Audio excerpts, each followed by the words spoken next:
Hola, en esta ocasión les voy a dar una introducción sobre algunos datos demográficos para pasar a un tema importante, los feminicidios. Antes de hablar de feminicidios, voy a hablarles un poco sobre el fenómeno de los homicidios, para poder entender mejor eso de los datos duros que se han estado hablando en las redes sociales. Los datos más recientes sobre la población de México contabilizan al finalizar el 2018 a 126.2 millones de personas. Con los datos del Banco Mundial calculé la tasa de crecimiento porcentual anual de la población desde el año 2014 hasta el 2018 y obtuve que fue de 1.2% aproximadamente, por lo que asumiendo que en el 2019 creció la población a esta tasa, andamos rondando cerca de los 127.7 millones de habitantes. Ahora, con estas mismas métricas, la población de las mujeres ronda entre los 65.2 millones de personas y representa el 51% de la población. Por lo tanto, los hombres representan el 49%. O sea, somos mayoría y somos un sector importante. Continuando con los datos, al 2015 aproximadamente el 80% de la población tenía menos de 50 años y en el 2018 sucedieron un poco menos de 2.2 millones de nacimientos en el país, de los cuales el 17.5% fueron nacimientos registrados de madres adolescentes. En general, el número de defunciones registradas ha ido en aumento en los últimos 10 años, con una tasa de crecimiento porcentual anual aproximadamente de 3% a partir del 2013. Ahora, por cada 100 mujeres que mueren en nuestro país, mueren aproximadamente 130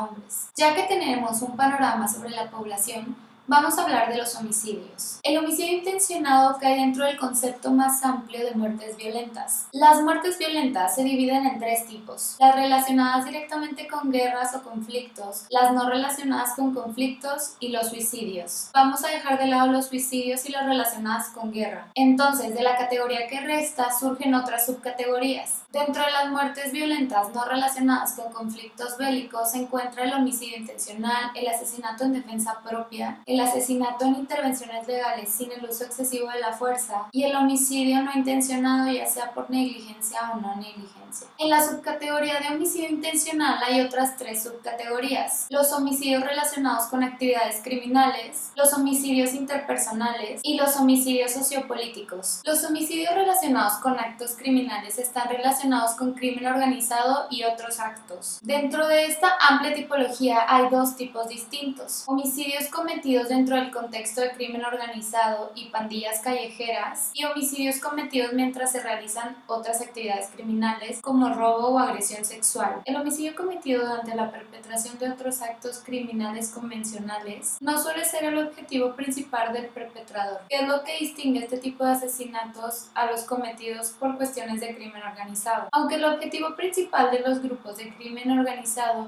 es en su mayoría generar ganancias ilícitas, pueden cometer homicidios no solo como parte de sus actividades cotidianas, pero también por una variedad de otras razones, que van desde la eliminación de rivales o representantes de Estado hasta exhibición de fuerza y para asegurar el control territorial. En tales casos, el homicidio se considera instrumental para lograr objetivos de largo plazo y generalmente es el resultado de premeditación. Homicidios relacionados con los grupos de crimen organizado y homicidios con pandillas parece ocurrir principalmente entre hombres jóvenes de similar edades y de bajo nivel socioeconómico. Por otro lado, los homicidios interpersonales pueden ser perpetrados por un miembro de la familia, por una pareja íntima o por personas ajenas a la familia. Las mujeres están desproporcionalmente victimizadas por este tipo de homicidio. Asimismo, el homicidio interpersonal incluye asesinatos resultantes de conflictos relacionados con violencia urbana y disputas de propiedad, asesinatos tipo venganza y peleas letales por la asignación de recursos como la tierra. El homicidio sociopolítico está relacionado con prejuicio social, agendas políticas u otras agendas sociopolíticas. Esta tipología comprende homicidios vinculados a la discriminación social, agendas políticas, disturbios civiles y motivos sociopolíticos más amplios. El homicidio como resultado del prejuicio social, que incluye crímenes de odio, se refiere a asesinatos de individuos y grupos que pueden ser atacados por su raza, género,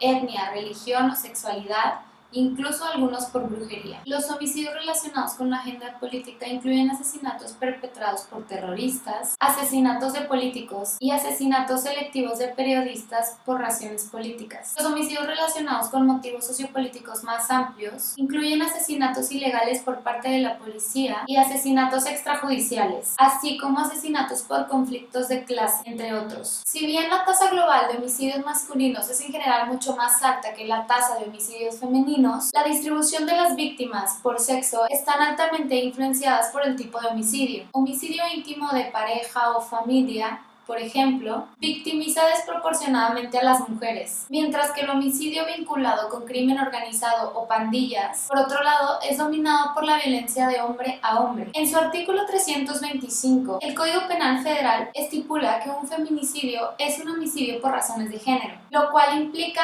alguna de las siguientes circunstancias. La víctima presente signos de violencia sexual de cualquier tipo. A la víctima se le hayan infligido lesiones o mutilaciones infamantes o degradantes, previas o posteriores a la privación de la vida, o actos de necrofilia. Existan antecedentes o datos de cualquier tipo de violencia en el ámbito familiar, laboral o escolar del sujeto activo en contra de la víctima. Haya existido entre el activo y la víctima una relación sentimental, afectiva o de confianza. Existan datos que establezcan que hubo amenazas relacionadas con el hecho delictuoso, acoso o lesiones del sujeto activo en contra de la víctima. La víctima haya sido incomunicada cualquiera que sea el tiempo previo a la privación de la vida. Y por último, que el cuerpo de la víctima sea expuesto o exhibido en algún lugar público. De acuerdo con la Oficina del Alto Comisionado de las Naciones Unidas para los Derechos Humanos, los feminicidios en México se incrementaron de 7 a 10.5 al día del 2017 al 2020. Ahora, sobre los datos duros que todo el mundo habla. En el 2017 sucedieron un poco más de 700,000 defunciones en México, de las cuales ya el 56% fueron varones y el 44% mujeres. O sea, ya de cajón se mueren menos mujeres que hombres por regla general. Ahora, de esas 700,000 defunciones que hubo, solo el 5% fueron por homicidio. Es como si el 85% de la población de Liechtenstein desapareciera. Y de este 5% que fueron por homicidios, el 90% eran hombres y el 10% fueron mujeres. El feminicidio es una de las tipologías que existe de homicidio y está directamente relacionada con la perspectiva de género que tiene una sociedad. Si las cifras fueran que el 90% de los homicidios hubiesen sido feminicidios y el 10% hubieran sido homicidios de hombres relacionados